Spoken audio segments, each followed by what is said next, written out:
ஒரு வீட்ல ஜன்னலையோ இல்ல ஒரு கதவையோ மாத்துறது அப்படிங்கிறது ரொம்ப சாதாரண ஒரு விஷயம்தான். ஆமா, அது அப்பப்போ நடக்கிறது தானே.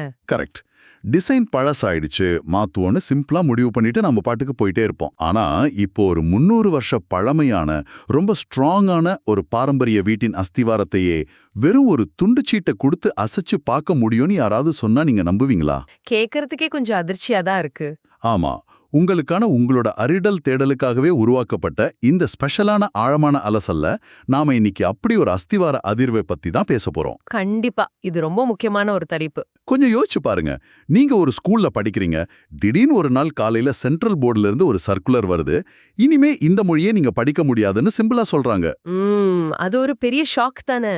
அதுதான். அது வெறும் ஒரு பாடத்தோட முடிவா இல்ல ஒரு சமூகத்தோட அடையாளத்துக்கே வைக்கப்படுற முற்றுப்புள்ளியா அப்படிங்கிறது தான் இன்னைக்கு நம்ம விவாத பொருள். நீங்க சொன்ன அந்த அஸ்திவார ஒப்பீடு இருக்குல்ல, அது ரொம்ப ஆழமானது.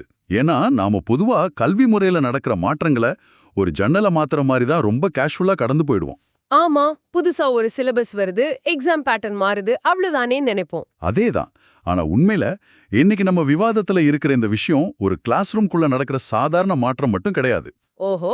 இது ஒரு நிலத்தோட அங்க வாழ்ற மக்களோட பல நூறு கால வரலாற்றோட நேரடியா மோதுற ஒரு விஷயம். ஒரு சின்ன சுற்றறிக்கை எப்படி ஒரு பிராந்தியத்தோட தலையெழுத்திய மாத்த பாக்குது அப்படிங்கறத இங்க நாம உற்று கவனிக்க வேண்டிய கேள்வி. எக்ஸாக்ட்லி. அந்த சுற்றறிக்கை தான் இன்னைக்கு நம்ம மேஜையில இருக்கிற ஒரு காரசாரமான விவாத பொருள். அதாவது ஏப்ரல் 27, 2026 தேதியிட்ட ஒரு மிக முக்கியமான பத்திரிகை செய்தி இது. ஆமா, ரொம்ப ரீசெண்டான அறிக்கை. தேசிய மக்கள் முன்னணியின் நிறுவனத் தலைவர் திரு சு. சுவாமிநாதன் அவர்கள் வெளியிட்டிருக்கிற ஒரு விரிவான அறிக்கை இது. இந்த அறிக்கையோட மையப்புள்ளி என்னன்னா, சிபிஎஸ்இ சமீபத்துல கொண்டு வந்திருக்கிற அந்த 3ஆம் மொழி கட்டாய சுற்றறிக்கை, அப்புறம் தேசிய கல்விக் கொள்கை, அதாவது NEP 2020. கரெக்ட்.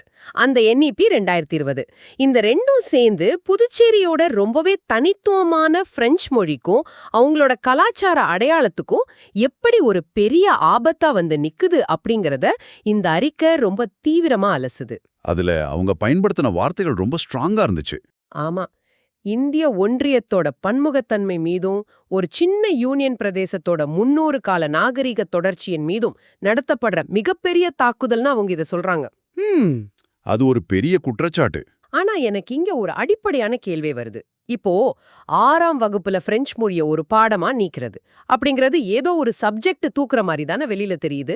ஆமா, நிறைய பேர் அப்படிதான் நினைப்பாங்க.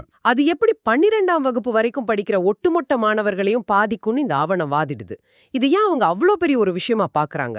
அத புரிஞ்சுக்க நாம கொஞ்சம் பாண்டிச்சேரியோட வரலாற்று பின்னணிய பார்க்கணும். பாத்தீங்கன்னா 1674ஆம் வருஷத்துல பிரெஞ்சு மொழி பாண்டிச்சேரியிலே இருக்கு.